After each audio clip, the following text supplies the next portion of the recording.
তো দেখো আমি সকালবেলায় ঝটপট বানিয়ে নিচ্ছি আলু ভাজা। আলু ভাজা দিয়ে মুড়ি খেয়ে তোমার দাদাভাই বেরিয়ে যাবে। তো তার জন্য বসিয়েছি এখানে আলু ভাজা। ইলিশ খাবে বেসন দিয়ে, পেঁয়াজি খাবে, তো বেসনটা এখানে রেখেছি ফাটবো। এক পিস শসা এখানে দেখতে পাচ্ছ, চাটা হয়ে গেছে তো বন্ধ করে দিলাম। দেখতে পাচ্ছ তো তোমার দাদাভাই গ্রিন টি খায়, এটা হচ্ছে গ্রিন টি। আর ঝটপট বানিয়ে নিলাম আলু ভাজা।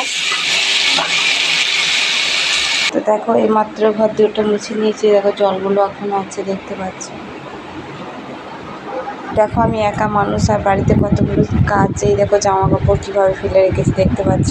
ঘরের এখনও বিছানা তোলা হয়নি বন্ধুরা, দেখতে পাচ্ছ মশারি টুসারি পরে খেতার কাণ্ড হয়ে যাচ্ছে। তো এগুলো আমাকে সব সামলাতে, সোফাটা অগোছালো হয়ে আছে। এখানে দেখো পীযূষের বই খাতা কিভাবে পড়ে আছে দেখতে পাচ্ছ, এগুলো গোছাতে হবে। তো এই দেখো বাসনে খেতার কাণ্ড হয়ে আছে, এগুলো ধোবো। আর ওখানে জৌলি বসাবো, এখন জৌলিটা হয়নি আজকে। আকাশের অবস্থাটা একদম ভালো না, মেঘ করছে, তার কারণ বৃষ্টি হওয়ার কথা আছে সোমবার থেকে। তো কালকে থেকেই পড়ছে বৃষ্টি আমাদের এখানে। দেখো পেয়ারা গাছটা জল পেয়ে কত সুন্দর লকলক করছে আর কতটা ভালো হয়েছে। তো সত্যি প্রকৃতি গাছপালা দেখতে সুন্দর লাগে।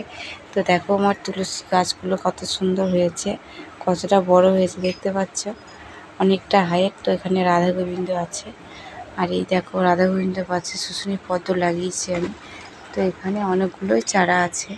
তো মানে আশেপাশে হরি গাছ অনেক হয়েছে দেখতে পাচ্ছ, তার কারণ এগুলো কিন্তু বীজ পড়ে হয়েছে। এখানেও হয়েছে, এখানটাতেও হয়েছে, দুটো দেখতে পাচ্ছ। খেয়ে আর সরস্বতী খাচ্ছে মা মেয়ে মিলে। বন্ধুরা আমার ভিডিও যদি তোমাদের ভালো লাগে তো অবশ্যই সাবস্ক্রাইব করো, আর প্রথম থেকে শেষ অবধি ভিডিওটা দেখো। তো আমি এই নতুন চ্যানেলটা খুলেছি, এটা সবাই তোমরা সাবস্ক্রাইব করে দাও।